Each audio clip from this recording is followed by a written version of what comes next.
There's the wonderful verse in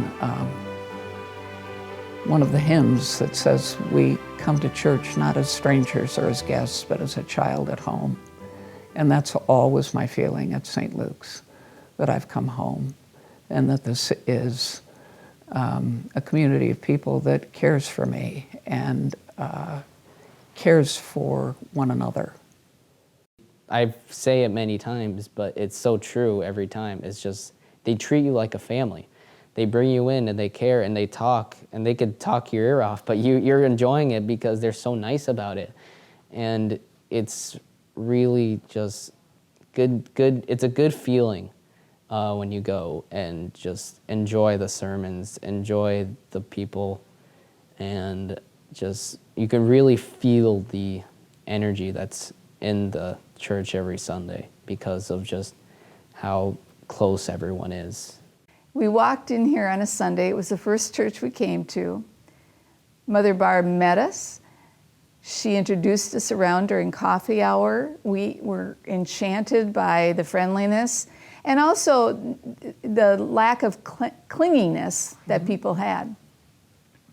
And now we are here, and it's become the center of our social circle in a way. We won't leave. We'll stay here forever, and we are really enjoying it.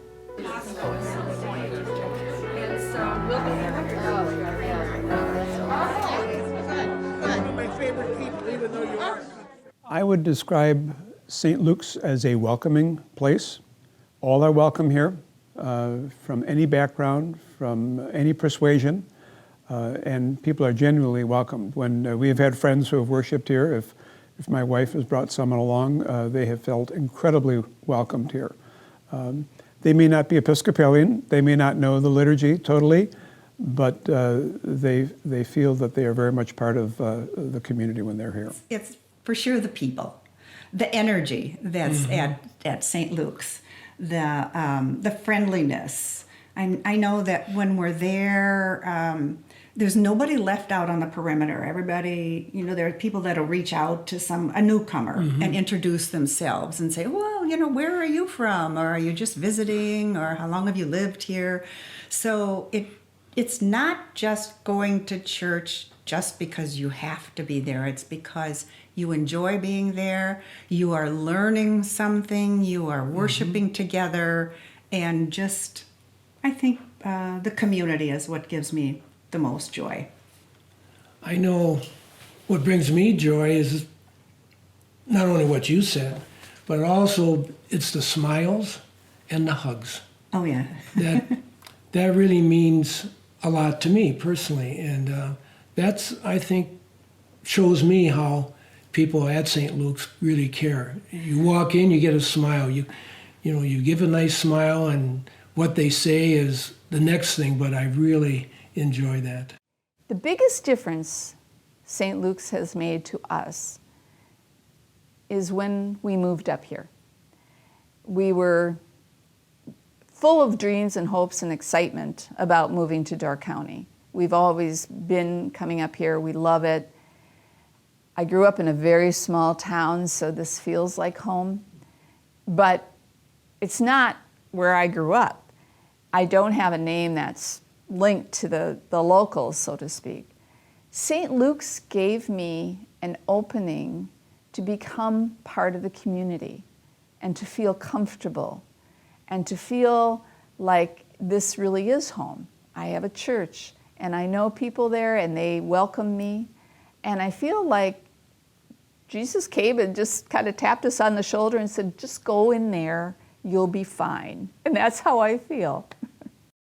I would say St. Luke's is a very caring group of people that are very concerned about their community and outreach within their community and far beyond. Well, Father Joe Mazza was a retired priest from the Chicago area, and when he settled up here, he realized that there was no winter church for Episcopalians in northern Door County. So he made a contact with Scandia Village, and they provided him with a room that met our needs perfectly, and we had church services there every Sunday for 4 or 5 years, I'd say. And then the gift shop just across the street opened up for sale, and our parishioners chipped in and did a wonderful, generous job of being able to purchase it. And we had a mortgage on the building, but it was just a perfect building for our church. And Joe and Susan Monta both pitched in and painted walls and cleaned up old drawers and everything. It was just a great relationship between Scand and the St. Luke's Church. One of the things I think that has brought the church and Scandia closer together has been a formal tea that we have done every year. And the residents just love it. It's just, they look forward to it every year. They all know who St. Luke's is. All of the rectors have come over to the Scandia to give communion to anybody who wanted it. I would describe a parish that's warm and welcoming, that cares about the wider community and that lives out that care, where people care about one another and live out that care as well. It's a sacramentally focused church. The sacraments are important to us. A source of richness in our lives. You come in, we are an older group. We have some children and we treasure them. But to be honest, it's an older congregation because we live in a demographic area of older people. That being said, we have a lot of fun. And these sermons and the services are lively and interesting. And they also are usually connected to something that's going on in the wider world right now. So they're relevant. I think as a congregation, we care a lot about this part of the world, but we also have reached out. We very much are involved in our sister parish over in Zimbabwe, and that gives us a wider connection and awareness of what's going on out there, not just what's happening here. Worship is a joy at St. Luke's. The sermon is always backed up by research and the contemplation of the pastor, and it applies to daily life in ways that are important to us, and that brings a sense of joy, having experienced that Sunday after Sunday. When people at St. Luke's gather for a study, whether it's a Bible study or a topical study or a film study with Canterbury Cinema, everyone's opinion and ideas are respected.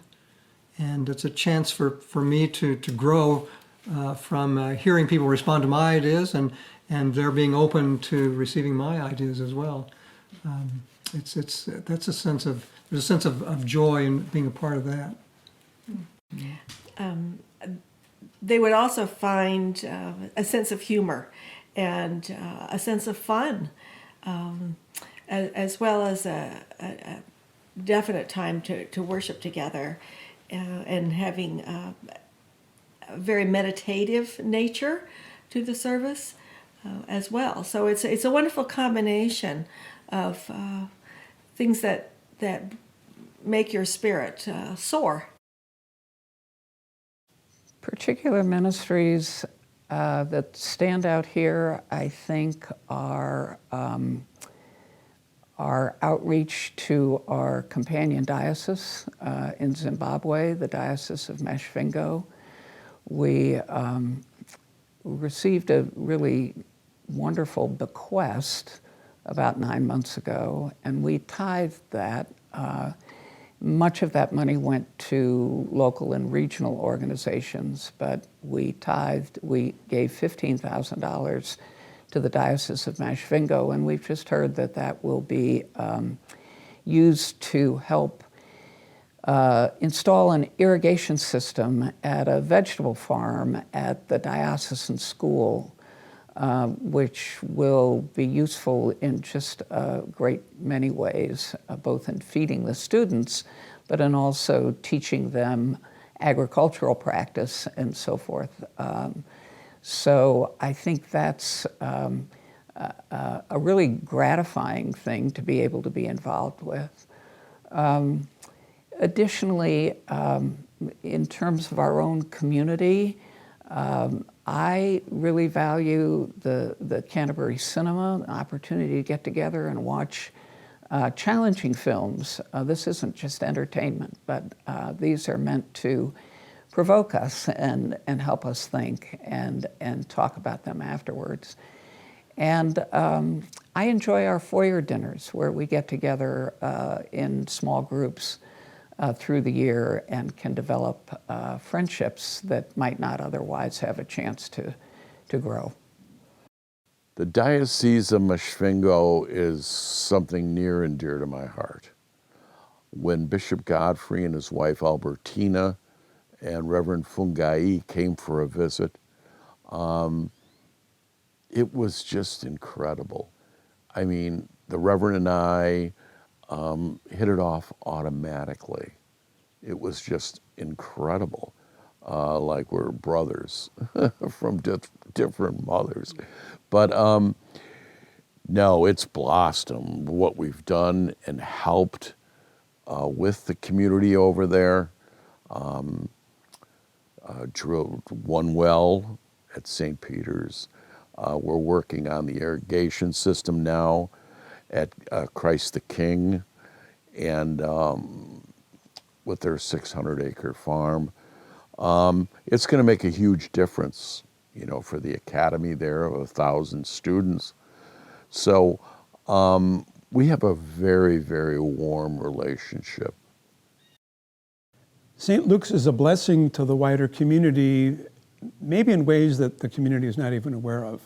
We are one of the #1 supporters of the Door of Life Food Pantry. That is an important and integral part of our community and part of our outreach. We take that very seriously. We have people that I think some of the folks would like every extra penny we have to go to the food pantry. And the people that rely on that food pantry are some of the people that live in the shadows that not everybody sees, that not everyone is aware of, that really need that kind of support. That is, I think, one of the main ways that we participate in this community. I belong to the Altar Guild, and that I think I joined that I was asked to join that about 3 or 4 years ago, and that's something that I had never done in any other church. I had never been involved in that type of thing.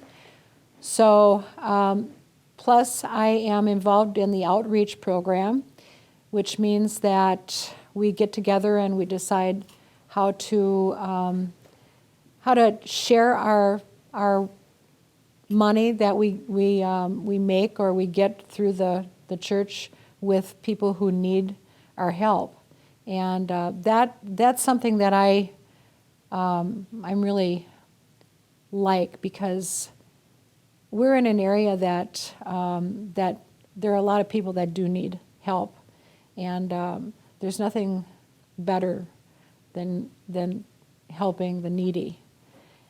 We shop. We get a budget for the food pantry, the Door of Life Food Pantry, which we are partnering with, and normally I either call over there and talk to their people, and they tell me what is needed, because they give a lot and they get a lot from other community members and organizations. And then we just call in an order at our local grocery store, and they either deliver it or I pick it up and take it up there.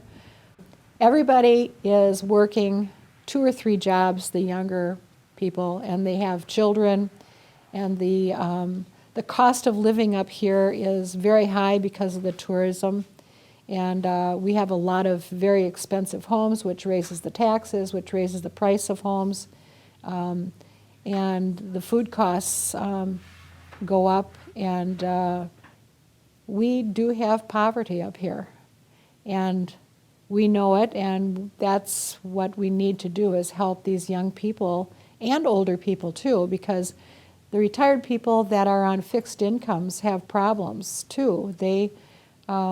I remember when I was in my business, some of these older people were really having a hard time. So we try and help them. I think to develop new ministries, probably one of the things we need to work on is to encourage our own members to bring friends to church with them. People always talk about the fact that, if we have a good priest, that everyone's going to show up at church. But the reality is people come to church if friends invite them to church. And I think we probably need to work on that a little bit more than we have. And that's one of the ways that we grow our community and we grow our ministry. One of my dreams for St. Luke's is that we become an invitational church. We learn how, each of us, to recognize people who would be open to an invitation. And whether they're a friend of ours or neighbor or family member or a stranger we will run into and strike up a conversation. That takes some understanding of how to do that, how to enter that conversation with someone in a comfortable way that results in their coming to visit. I think that's an important extension of our ministry that we have yet to explore. I dream that St. Luke's will reach out to people who haven't had a positive church experience, and that it's a safe place to come, to express opinions, or to learn, that it's a safe place to be in a gentle, kind atmosphere, which a lot of people don't find in many churches or in our society today. I guess I would like to see our ministries develop into some things for younger people, possibly. It would be lovely if we could get some younger families in. I've always worked with kids, and that would be something that I would certainly enjoy doing. I think the ministry of music would be a really great thing to have. I used to be in a choir. I'm not sure my voice is that great anymore, but but there's something about singing that is really a wonderful thing to be able to do. My hopes for St. Luke's is growth, also keeping the kindness that everyone has, keeping everyone welcoming and a family and wanting to come back, keeping the quality of teachings and sermons and just Eucharist that we have, and I think growing just the numbers of people that come in every Sunday is massive as well. So I think for the future, definitely just growing as a church, but also keeping the kindness and family that we have now is very important. I hope in the search that they're doing for a new priest that we will come up with a priest similar to what we have had in the past. Both of our priests in our interim have been very instrumental in liking and being a part of the parish themselves. And I think that going ahead, we just really want to continue that kind of relationship with our priest. I see St. Luke's in the future a very growing church through outreach, through the community, and reaching out to the community. And I hope to be a part of that. I think St. Luke's is an extraordinary place. I think its people are wonderfully generous. When there's a need, when we had to rebuild the front wall of the church, people stepped right up.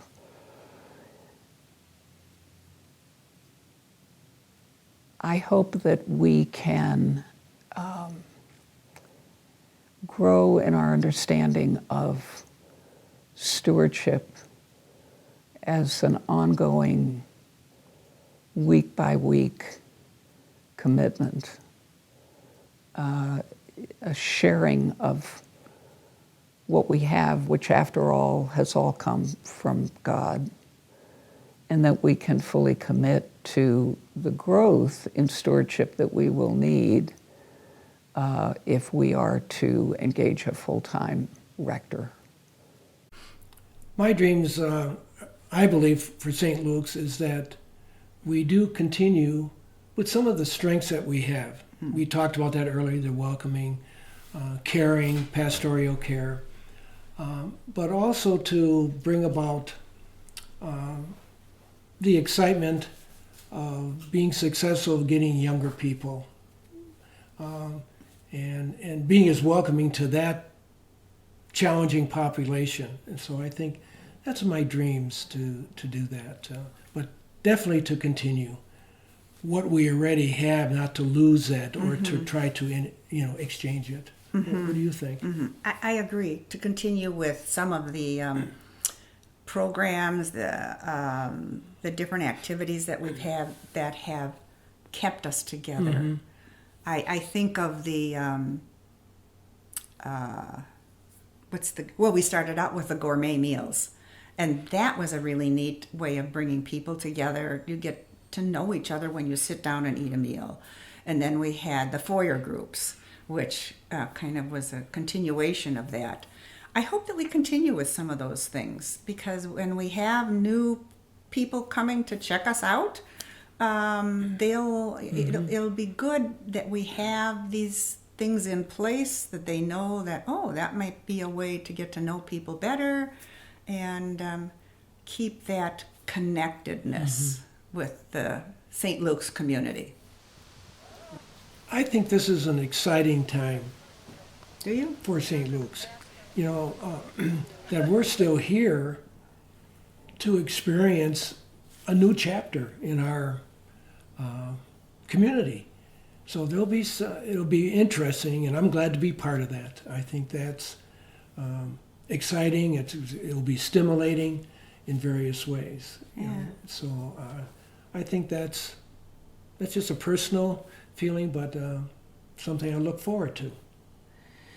And I think the only other thing that I'd like to just say is I think St. Luke's is a gem. It's a gem in Door County. And I hope it continues to shine. It's just a lovely little church. And I don't want people to judge us by our outward look, or even walking in and seeing all the gray hair and thinking, oh, yeah, I got your number. It's not like that at all. It's at heart a very young parish. And it's at heart a parish that really, really wants to do more. And we just need people to help us do more.